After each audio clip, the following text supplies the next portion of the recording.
Thank you very much. Let me ask the panel. I think everybody's asked their questions, but let me go to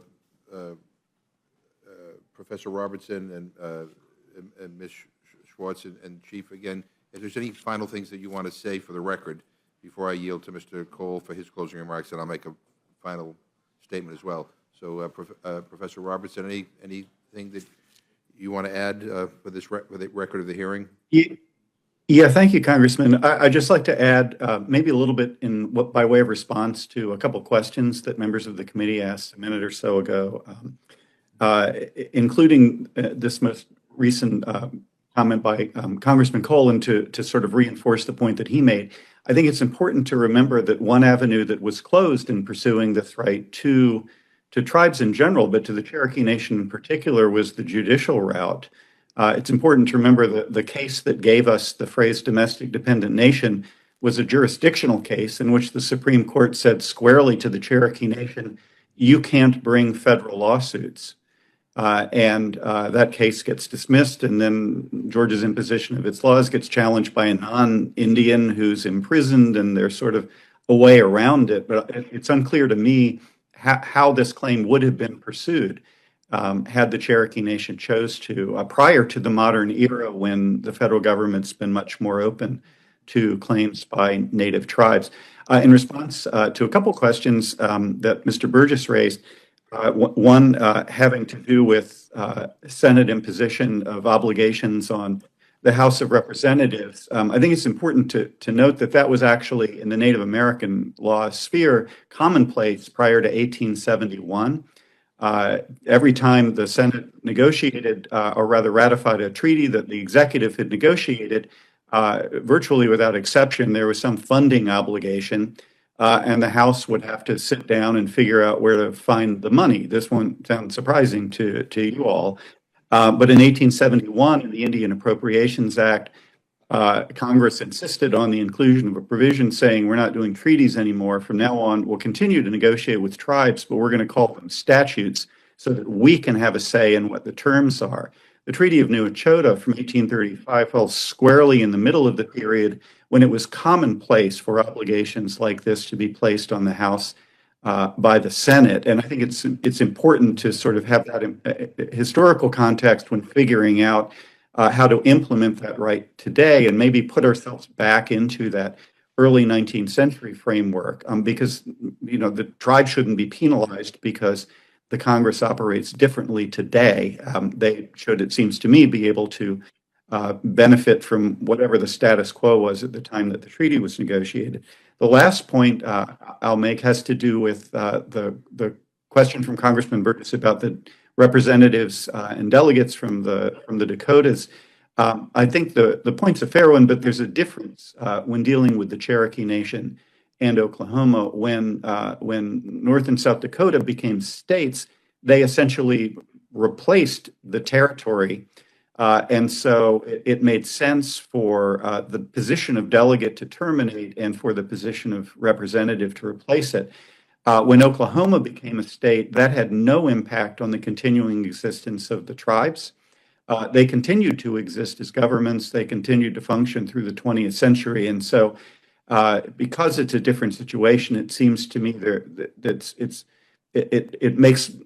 it really doesn't make sense to look to an example like the transition of the Dakotas from territory to state to figure out what the right answer is vis-a-vis tribal, the continuing access or right to a tribal delegate. And then I suppose one final thing I'll say is to echo something that many have said, which is to thank the committee again for holding this hearing. I agree with everyone who said this is enormously important historically. I might briefly make a nod to the international community, which I'm sure is watching closely for whatever you may make of that. Most of you will know that the United Nations adopted in 2007, and the U.S. signed on in 2010, a Declaration of the Rights of Indigenous Peoples. A move like this to provide representation, to recognize a treaty right and to enforce a treaty right from the 1830s would, I think, be something that people would pay attention to in the U.S., as Congressman Cole well knows, in recent years, and as I think Chief Hoskin alluded to, has been a global leader in the recognition of indigenous rights, despite some shortfalls and slipbacks. And I think that it would speak well to the integrity of the Congress to engage in this sort of bipartisan activity on behalf of indigenous peoples at a time in world history when this is an issue of which humanity is becoming increasingly aware. Thank you very much. Ms. Schwartz. Thank you. I'd like to make just a couple of points. First, with your permission, I'd like to read into the record a portion of the court case that my co-panelist recommended to this body, the SOC v. United States case of 1986. A treaty is primarily a compact between independent nations, and our Constitution declares this Constitution and the laws made in pursuance thereof, and all treaties made shall be the supreme law of the land. And no distinction is there made between a treaty with a foreign nation and with an Indian tribe. A treaty with an Indian tribe, therefore, is a law of the land, as an act of Congress is. And where such treaty prescribes a rule by which private rights can be determined, the court will resort to such a rule. Otherwise, the court must look to the legislation of Congress for the enforcement of its provisions. I think this stands for the proposition that in this instance, a court would be likely to look to Congress for the enforcement of this treaty provision. Although my co-panelist said that at the time this treaty was signed, it was commonplace for obligations like this to be placed on the House without its involvement in the treaty negotiations, it is important to distinguish that this is an obligation that relates to the internal workings of the House. That sort of obligation was not commonplace and is the reason that this is being considered really for the first time, and we don't have much in the way of case law to guide us. So in the end, the decision really rests with Congress and with this body to interpret those treaty provisions. Thank you. Chief Hoskin, any? Well, first of all, Mr. Chairman, Waddell again for holding this hearing, and to all the members, including the ranking member, my friend, Congressman Cole.